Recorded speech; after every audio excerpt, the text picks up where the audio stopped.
ചലച്ചിത്ര academy chairman സ്ഥാനത്ത് തുടരാൻ ധാർമ്മികമായ അവകാശം രഞ്ജിത്തിനില്ല. പരാതി ഒരു ഇര തന്നെയാണ് പറഞ്ഞിരിക്കുന്നത്. പരസ്യമായിട്ടാണ് അവര് ഈ കാര്യം പറഞ്ഞിരിക്കുന്നത്.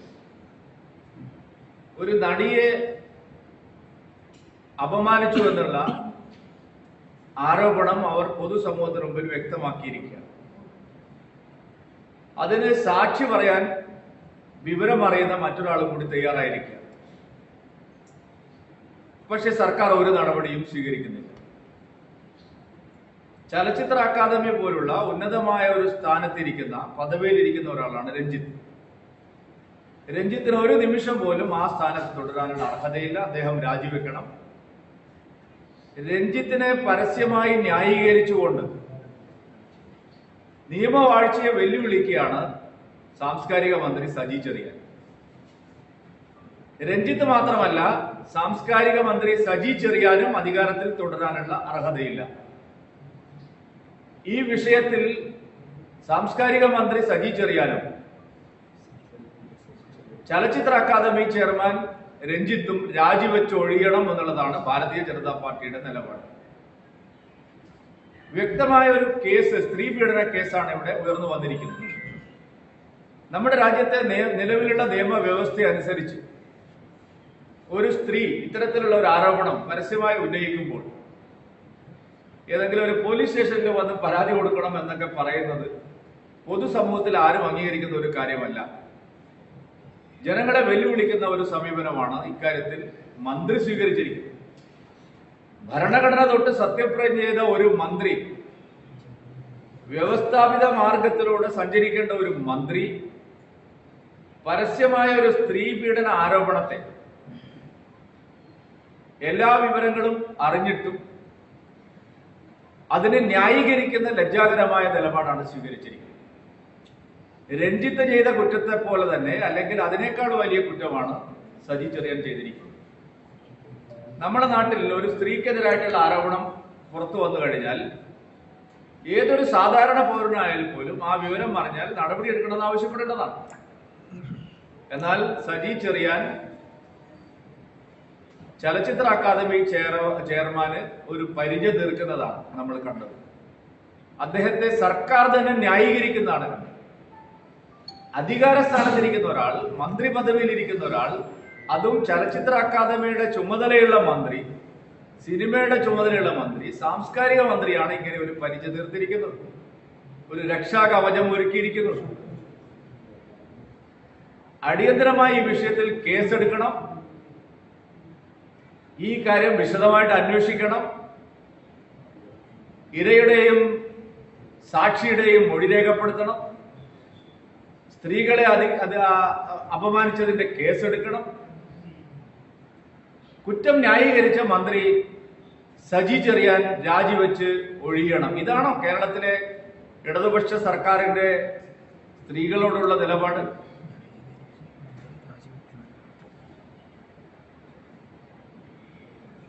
ഇടതുപക്ഷ സർക്കാർ, പിണറായി വിജയൻ സർക്കാർ അധികാരത്തിൽ വന്നതിന് ശേഷം ഇത്തരമുള്ള എല്ലാ കേസുകളിലും കുറ്റവാളികളെ സംരക്ഷിക്കുന്ന പതിവാണ് നാം കാണുന്നത്.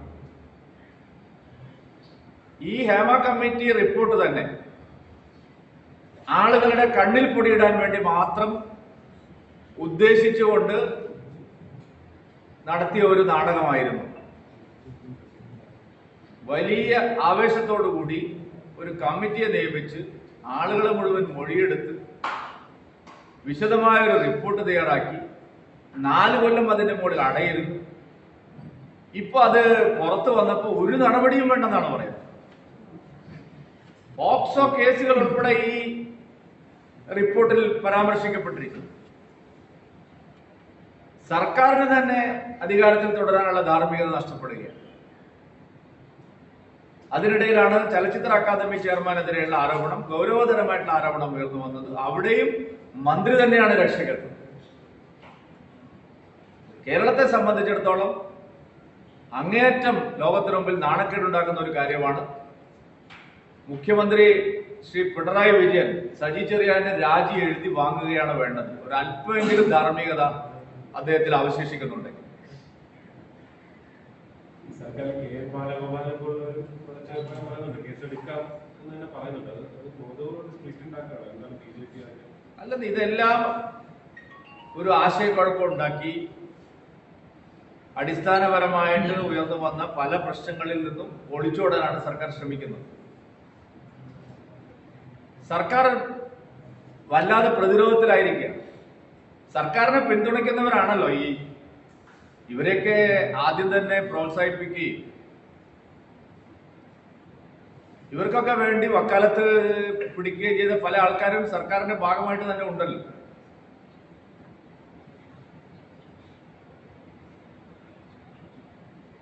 അതുകൊണ്ട് ഈ വിഷയത്തിൽ ഒരു വ്യക്തത വരുത്താൻ അടിയന്തരമായിട്ട് ഹേമ കമ്മിറ്റി റിപ്പോർട്ടിലെ പരാമർശങ്ങളുടെ പേരിൽ നിയമ നടപടിയാണ് സ്വീകരിക്കും. നിയമ നടപടി സ്വീകരിച്ചാൽ മന്ത്രിസഭയിൽ തന്നെ പല ആളുകൾ കുടുംബമെന്നുള്ള പേടിയായിരിക്കണം പിണറായി വിജയനെ ഒന്നും ചെയ്യാതിരിക്കാൻ പ്രേരിപ്പിക്കുന്നതെന്നാണ് എനിക്ക് തോന്നുന്നത്. ഈ ശ്രീലേഖ മിത്ര എന്ന നടി കൊൽക്കത്തയിൽ CPM-ന് വേണ്ടിയിട്ടൊക്കെ രാഷ്ട്രീയ പ്രചരണം നടത്തിയിട്ടുള്ള വ്യക്തിയാണ്. രഞ്ജിത്തും ഒരു CPM അനുഭാവിയാണ്. ഞാൻ കല്ലേറിനെ ഭയപ്പെടുന്നില്ല, കുക്കിവിളിയെ ഭയപ്പെടുന്നില്ല. ഞാൻ SFIയിലൂടെ വളർന്നതാണ് എന്നാണ് അദ്ദേഹം പറഞ്ഞത്. നിങ്ങൾ അതൊക്കെ കേട്ടിട്ടില്ലേ? SFIയിലൂടെ വളർന്ന് കുക്കിവിളിയെ ഭയപ്പെടുത്താത്ത ആൾ CPM സഹയാത്രികയായിട്ടുള്ള ഒരു നടി തന്നെ പറയുകയാണ്. എന്നിട്ടും സർക്കാർ അനങ്ങാപ്പാറ നയം സ്വീകരിക്കുന്നതിലാണ് അത്ഭുതം. CPM സഹയാത്രികയായാലും ഓരോരുത്തർക്കും അവരുടെ അഭിമാനം ഉണ്ടല്ലോ. രഞ്ജിത്ത് ആരോപണത്തെ തള്ളുന്നുണ്ടായിരുന്നു. അതിപ്പോ എല്ലാവരും അങ്ങനെ തന്നെയല്ലേ ചെയ്യുന്നത്. ഈ കോൺക്ലേവ് വിളിച്ച് ചർച്ച നടത്താനൊരു തീരുമാനം സർക്കാർ പറയാറുണ്ട്. അപ്പൊ ഇരകളും വേട്ടക്കാരും ഒക്കെ ഒരേ രീതിയിൽ വരുന്നില്ല. നേരത്തെ പറഞ്ഞ കാര്യം തന്നെയാണ്. സർക്കാരിന് ഈ കാര്യത്തിൽ കുറ്റവാളികളെ സംബന്ധിച്ച് നല്ല ധാരണയുണ്ട്. അതുകൊണ്ടാണ് സർക്കാർ സംരക്ഷിക്കപ്പെടാൻ ബാധ്യതയുള്ളവരാണ് പലരും. സർക്കാർ അവരെ സംരക്ഷിക്കാൻ വേണ്ടിയിട്ടുള്ള നിലപാട് നേരത്തെ തന്നെ എടുത്തിരിക്കുന്നു. അതുകൊണ്ടാണ് കോൺക്ലേവ്. ഒരു വശത്ത് സ്ത്രീ സമത്വത്തെക്കുറിച്ചും സ്ത്രീകളുടെ സ്വാതന്ത്ര്യത്തെക്കുറിച്ചും സ്ത്രീ സുരക്ഷയെക്കുറിച്ചും വാദോരാതെ സംസാരിക്കുക, മറുവശത്ത് അത്തരം ആളുകളുമായി ചേർന്ന് കോൺക്ലേവ് നടത്തുക. വളരെ വിചിത്രമായ ഒരു സർക്കാരാണ് പിണറായി വിജയന്റെ സർക്കാർ. പേരില്ലാത്ത പരാതികളിൽ കേസെടുക്കുന്നതിന് നിയമതടസ്സമുണ്ട് എന്നാണ് സർക്കാർ. പേരില്ലെന്ന് ആരാണ് പറഞ്ഞത്? നമ്മളാണ് പേരില്ലെന്ന്. നമുക്കാണ് അറിയാത്തത് പേരില്ലെന്ന്. ഹേമ കമ്മിറ്റിക്ക് മുമ്പിൽ പേരുകളുണ്ട്, സർക്കാരിന് മുമ്പിൽ പേരുകളുണ്ട്. സർക്കാർ ഇതെല്ലാം വായിച്ചു നോക്കിയിട്ടാണ് ഇതിലെ സ്വകാര്യത സംരക്ഷിക്കണമെന്ന് വിവരാവകാശ കമ്മീഷൻ പറഞ്ഞതിനേക്കാൾ കൂടുതൽ 10 ഇരട്ടി അധികം പാരഗ്രാഫുകൾ മാറ്റിയത്. പേരില്ലെന്ന് ആര് പറഞ്ഞു? പേര് നമുക്കാണ് അറിയാത്തത്. ഹേമ കമ്മിറ്റി റിപ്പോർട്ട് എഴുതിയ ആൾക്കും അറിയാം, അത് വായിച്ച അന്നത്തെ സാംസ്കാരിക മന്ത്രിക്കും അറിയാം, മുഖ്യമന്ത്രിക്കും അറിയാം. മുഖ്യമന്ത്രിയുടെ കയ്യിൽ ഇത് കൊടുത്തത്. പേരുകൾ ഇല്ലാത്തത് കൊണ്ടല്ല, ഉള്ള പേരുകൾ തങ്ങൾക്ക് സംരക്ഷിക്കപ്പെടേണ്ടവരായതുകൊണ്ടാണ് നടപടിയെടുക്കാത്തത്. നടനും BJP നേതാവായ കൃഷ്ണകുമാർ കഴിഞ്ഞ ദിവസം ഒരു യൂട്യൂബില് വീഡിയോക്കകത്ത് ഹേമ കമ്മിറ്റി റിപ്പോർട്ടിനെ കളിയാക്കുന്ന പരാമർശം നടത്തുന്നത്. അതിനെപ്പറ്റി എന്താണ് ഈ പറയുന്നത്? BJPയുടെ ഔദ്യോഗികമായിട്ടുള്ള അഭിപ്രായങ്ങൾ പറയാനാണ് ഞാൻ ഈ പത്രസമ്മേളനം നടത്തുന്നത്. പാർട്ടി സംസ്ഥാന ഘടകത്തിന്റെ അഭിപ്രായങ്ങളും നിലപാടുകളും നിലവിൽ പാർട്ടി അധ്യക്ഷൻ എന്നുള്ള നിലയിൽ അത് വ്യക്തമാക്കേണ്ട ബാധ്യത എനിക്കാണ്. ആരെങ്കിലും പറയുന്നതിന് ഞാനിവിടെ മറുപടി പറയേണ്ട ആവശ്യം. ഞാൻ പറഞ്ഞതിന്റെ പച്ചമലയാളം നിങ്ങൾക്ക് മനസ്സിലായി. പാർട്ടിയുടെ അഭിപ്രായമാണ് ഞങ്ങൾ പാർട്ടി നേതാക്കളെല്ലാം പറയുന്നത്.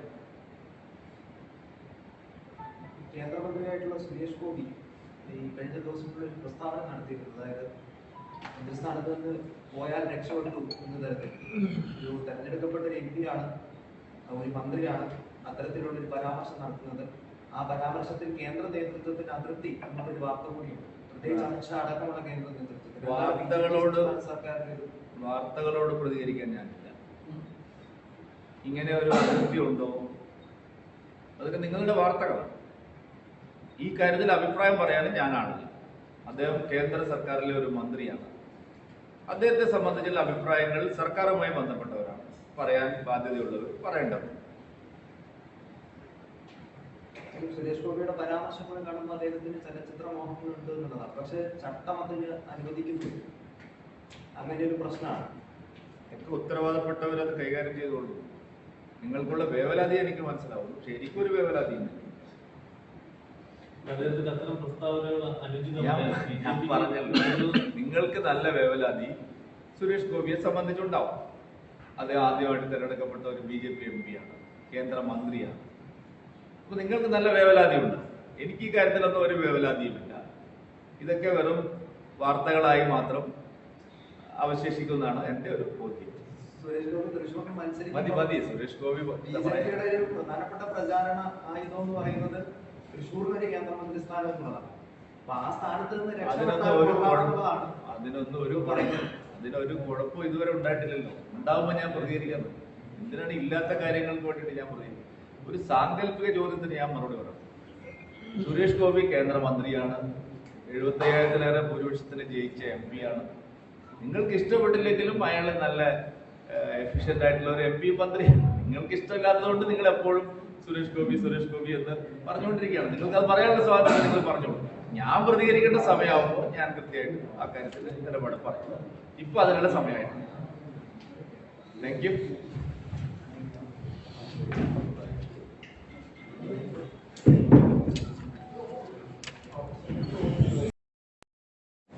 ഇപ്പോൾ നാഷണൽ കോൺഫറൻസ് ആ ആവശ്യം പ്രകടന പത്രികയിൽ ഉന്നയിച്ചിരിക്കും. പാകിസ്ഥാനുമായി LOC ട്രേഡ് വ്യാപാര കരാർ വേണം. പാകിസ്ഥാനുമായിട്ട് ഉഭയകക്ഷി ചർച്ചകളിൽ LOC കരാർ വേണമെന്നാണ് ഇപ്പോ പ്രകടന പത്രികയിലെ മറ്റൊരാവശ്യം. വിചിത്രമായ മറ്റൊരാവശ്യം, ജമ്മു കാശ്മീരിൽ തീവ്രവാദ പ്രവർത്തനങ്ങൾക്ക് നേതൃത്വം നൽകുകയും അതിർത്തിയിൽ സ്ഥിരമായി കല്ലേറ് നടത്തുകയും ചെയ്യുന്ന, നിയമപരമായി അതിന്റെ പേരിൽ ശിക്ഷിക്കപ്പെട്ടിട്ടുള്ള യുവാക്കൾക്ക് സർക്കാർ സർവീസിൽ തൊഴിൽ നൽകും എന്നുള്ള വാഗ്ദാനവും നാഷണൽ കോൺഫറൻസ് അവരുടെ പ്രകടന പത്രികയിൽ ഉൾപ്പെടുത്തിയിരിക്കും. ഏറെ അപകടകരമായിട്ടുള്ള ഒരു കാര്യം, ജമ്മു കാശ്മീരിലെ ന്യൂനപക്ഷ വിഭാഗമായിട്ടുള്ള ഹിന്ദു സമുദായത്തിലെ ദളിതുകൾ, ഗുജ്ജാറുകൾ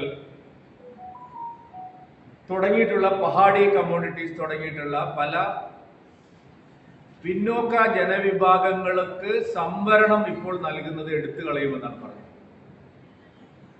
370-ാം വകുപ്പ് എടുത്തു കളഞ്ഞപ്പോഴാണ് ഇന്ത്യയിലെ മറ്റ് സ്ഥലങ്ങളിലുള്ള സംവരണ വ്യവസ്ഥകളെല്ലാം ജമ്മു കാശ്മീരിലും ബാധകമായത്. നാം കരുതുന്നത് പോലെ ഇന്ത്യൻ പാർലമെന്റ് പാസാക്കുന്ന നിയമങ്ങളെല്ലാം 307-ാം വകുപ്പിന്റെ പിൻബലത്തിൽ അവിടെ നടപ്പാക്കാതിരിക്കുകയായിരുന്നു. പല ജനവിഭാഗങ്ങൾക്കും അതുവഴി സംവരണം ലഭിച്ചിരുന്നില്ല. 307-ാം വകുപ്പ് എടുത്തു കളഞ്ഞപ്പോഴാണ് എല്ലാവർക്കും സംവരണം ലഭിച്ചത്. ഇപ്പൊ അവർ പറയുന്നു ഗുജ്ജറുകൾ, പഹാഡി കമ്മ്യൂണിറ്റീസ്, ദളിതുകൾ ഇങ്ങനെയുള്ള ആൾക്കാരുടെ സംവരണം നാഷണൽ കോൺഫറൻസ് അധികാരത്തിൽ വന്നാൽ എടുത്തു കളയും. മറ്റൊരു പ്രകോപനപരമായ കാര്യം, ജമ്മു കാശ്മീരിലെ പ്രസിദ്ധമായിട്ടുള്ള ശങ്കരാചാര്യ കുന്നുകൾ, ശങ്കരാചാര്യ ഹിൽ, അതിന്റെ പേര് തക്തേ സുലൈമാൻ ഹിൽ എന്നാക്കി മാറ്റുന്നു. മലയാളത്തിലെ ഒരു മാധ്യമത്തിലും ഈ നിമിഷം വരെ ജമ്മു കാശ്മീരിലെ നാഷണൽ കോൺഫറൻസിന്റെ പ്രകടന പത്രികയുടെ ഒരു വരി പോലും വന്നിട്ടില്ല. ഹരി ഹിൽ എന്ന് പറയുന്ന പ്രസിദ്ധമായിട്ടുള്ള കുന്നുകളുടെ പേര് കോഹി മസ്റാൻ എന്നുള്ള പേരിലേക്ക് മാറ്റുമെന്നാണ് പറയുന്നത്. ജമ്മു കാശ്മീരിലെയും ജമ്മുവിലെയും ജനങ്ങളെ ഭിന്നിപ്പിക്കാനുള്ള നിരവധി നിർദ്ദേശങ്ങളാണ്, വിവേചനപരമായിട്ടുള്ള പല നിർദ്ദേശങ്ങളുമാണ് അവരുടെ പ്രകടന പത്രികയിൽ ഉൾപ്പെടുത്തിയിരിക്കുന്നത്. കാശ്മീരിന് ഓട്ടോണമി വേണം എന്ന് ആവശ്യപ്പെടുന്ന നിലപാടാണ് നാഷണൽ കോൺഫറൻസ് അവരുടെ പ്രകടന പത്രികയിലൂടെ ഉന്നയിച്ചിരിക്കുന്നത്. രാജ്യദ്രോഹപരമായിട്ടുള്ള ഇന്ത്യൻ യൂണിയന്റെ പരമാധികാരത്തെ ചോദ്യം ചെയ്യുന്ന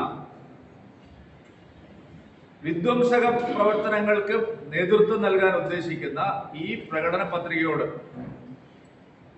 രാഹുൽ ഗാന്ധിയുടെയും കോൺഗ്രസിന്റെയും നിലപാട് എന്താണ് എന്ന് ജനങ്ങൾ അത് കേൾക്കാൻ ആഗ്രഹിക്കുന്നു.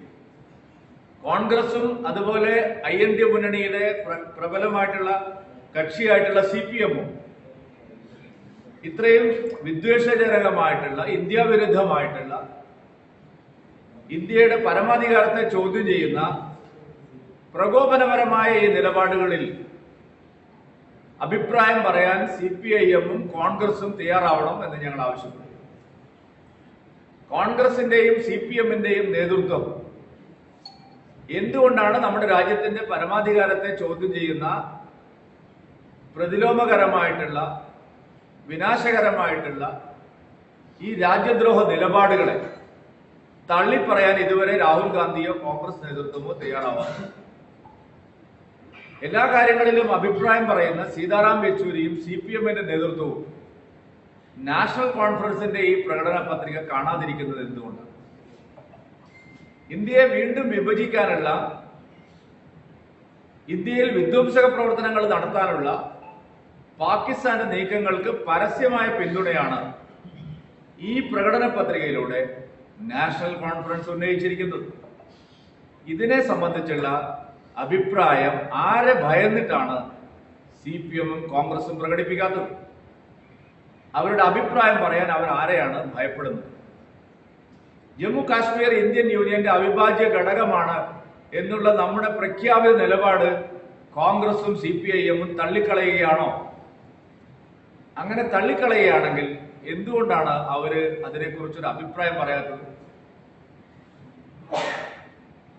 ഈ വിനാശകരമായ നിലപാടിനെ ചോദ്യം ചെയ്യാൻ ഇന്ത്യയിൽ രജിസ്റ്റർ ചെയ്തിട്ടുള്ള, ഭരണഘടനാപരമായി രജിസ്റ്റർ ചെയ്തിട്ടുള്ള ദേശീയ പാർട്ടികളായിട്ടുള്ള കോൺഗ്രസും CPM-ഉം എന്തുകൊണ്ടാണ് ഈ നിലപാടുകൾ ചോദ്യം ചെയ്യാത്തത്? നാഷണൽ കോൺഫറൻസിന്റെ ഈ ആവശ്യങ്ങളെ മൗനത്തിലൂടെ കോൺഗ്രസും CPM-ഉം അംഗീകരിക്കുകയാണ്, മൗനാനുവാദം നൽകുകയാണ്. ഇത് നമ്മുടെ രാജ്യത്തെ ഐക്യവും അഖണ്ഡതയും തകർക്കാനുള്ള വിധ്വംസക ശക്തികളുടെ കയ്യിലെ കളിപ്പാവയായിട്ട് ഇവർ മാറുകയാണ്. വോട്ട് ബാങ്കിന് വേണ്ടി രാജ്യത്തിന്റെ പരമാധികാരം കോൺഗ്രസും CPM-ഉം ചോദ്യം ചെയ്യുക. അതിനെതിരായിട്ട് രാജ്യവ്യാപകമായി പ്രതിഷേധം ഉയരുകയാണ്.